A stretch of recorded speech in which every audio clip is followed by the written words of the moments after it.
Hi hello welcome back to my channel one goal aroma. నేను ఇవాళ గోరుచుక్కుల curry అయితే చేస్తున్నాను. సూపర్గా ఉంటుంది, ఈజీగా, ఏం మసాలాలు లేకుండా జస్ట్ చిన్న సింపుల్ ఇంగ్రీడియంట్స్తో చేసేయచ్చండి. మీరు తప్పకుండా చూసి ట్రై చేయండి. అలానే కేరళలో వర్షాలు చాలా భయంకరంగా ఉందండి అక్కడ పరిస్థితి. మీరు ఖచ్చితంగా ప్రే చేయండి. నేను ఇక్కడైతే 3 టమాటాలు, 2 ఉల్లిపాయలు, 3 పచ్చిమిర్చి తీసుకున్నాను. అలానే కడాయి పెట్టుకొని ఇందులో 3 టేబుల్ స్పూన్ల ఆయిల్ అయితే వేసానండి. ఇది మంచిగా హీట్ అయ్యాక పోపు దినుసులు వేయండి. జీలకర్ర కూడా దాంట్లోనే యాడ్ చేసి వేసేయండి. ఇక్కడ కొంచెం మెంతిపొడి, కొంచెం పసుపు తీసుకున్నానండి. అలానే నేను 2 ఉల్లిపాయలు, 2 పచ్చిమిర్చి అయితే యాడ్ చేసేస్తున్నాను. యాడ్ చేసి అవి మంచిగా కలపండి. కొంచెం బ్రౌన్ కలర్ వచ్చేంత వరకు కలపడం వల్ల కర్రీ మంచి టేస్ట్ వస్తుంది. అలానే కొంచెం కల్లుప్పు అయితే యాడ్ చేద్దాం మనం. ఇక్కడ రాళ్ళ ఉప్పును వేసి అది కూడా ఒకసారి కలిపేసేయండి. ఇలా ఒక 5 మినిట్స్ ఉంచితే మనకు మంచి బ్రౌన్ కలర్లో ఆనియన్స్ అయితే బ్రౌన్ కలర్ అయిపోతుంది. ఇదిగోండి, ఇలా బ్రౌన్ కలర్ అయినప్పుడు మనం ముందుగా కట్ చేసుకున్న 3 టమాటాలు అయితే వేసేసి అవి కూడా మెత్తగా ఉడికేంత వరకు ఉడకనిచ్చి మూత పెట్టండి. ఒక 2-3 మినిట్స్ మూత పెట్టేస్తే అవి కూడా చక్కగా మగ్గిపోతాయండి. మంచి మెత్తగా పేస్ట్ లాగా అవుతాయి. చూడండి, ఇక్కడ మూత పెట్టేసి ఒక 2-3 మినిట్స్ అలా వదిలేయండి. అవే మగ్గిపోతాయి. చూసారా ఎంత చక్కగా మంచిగా ఉడికాయో.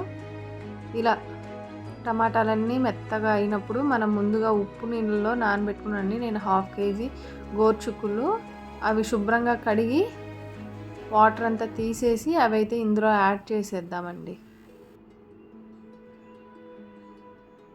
నేను ఇక్కడైతే 1/2 కేజీ గోరుచుక్కులు తీసుకున్నాను. మా సైడ్ అయితే గోరుచుక్కులు అంటారండి. మరి మీ వైపు ఏమంటారో కమెంట్ చేయండి నాకు తప్పకుండా. ఇవి కూడా మంచిగా కలపాలండి.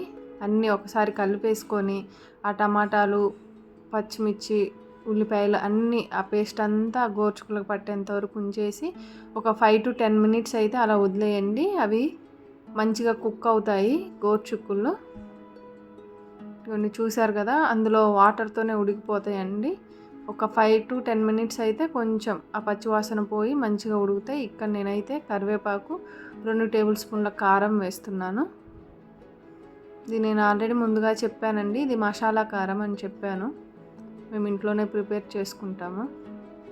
సో అది కూడా ఒకసారి కలిపేసి ఒక 5 మినిట్స్ అయితే మూత పెట్టండి. ఎందుకంటే కారం వేసాం కదా, పచ్చివాసన పోయి నూనె అంతా బయటకు వస్తుంది. అప్పుడు స్ప్రెడ్ అయినప్పుడు, సపరేట్ అయినప్పుడు నూనె, అప్పుడు మనకి కారం బాగా ఉడికినట్టు. ఇక్కడైతే నేను 1 గ్లాస్ వాటర్ వేస్తున్నానండి, కొంచెం గ్రేవీగా ఉండటానికి.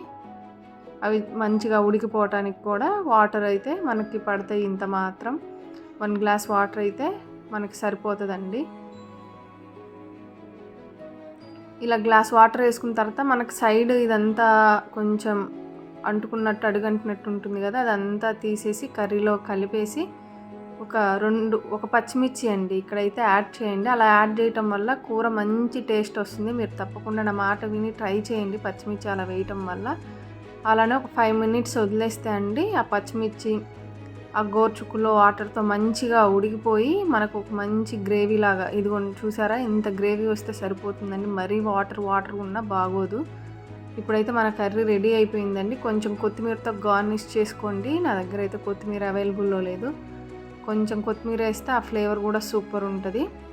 ఇక్కడైతే సర్వింగ్ బౌల్లోకి తీసుకొని చూపిస్తున్నానండి. ఇది చపాతీల్లోకి, అన్నంలోకి, పుల్కాల్లోకి ఎందులో కన్నా సూపర్ ఉంటుందండి. గోరుచుక్కుల్లో మటన్, చికెన్ అన్ని ప్రోటీన్స్ మనకి ఇందులో దొరుకుతాయి. ఖచ్చితంగా ట్రై చేసి తప్పకుండా కమెంట్లో చెప్పండి. మన ఛానల్ని చూసి లైక్ చేసి, షేర్ చేసి, సబ్స్క్రైబ్ చేసి కమెంట్ చేయండి. చూస్తున్నారు కానీ లైక్ చేయట్లేదండి, సబ్స్క్రైబ్ చేయట్లేదు. ఎవరైనా కొత్తగా చూస్తుంటే మన ఛానల్ని సబ్స్క్రైబ్ చేసుకోండి. ఇలా మంచి మంచి వంటల కోసం సబ్స్క్రైబ్ చేయండి. Thank you.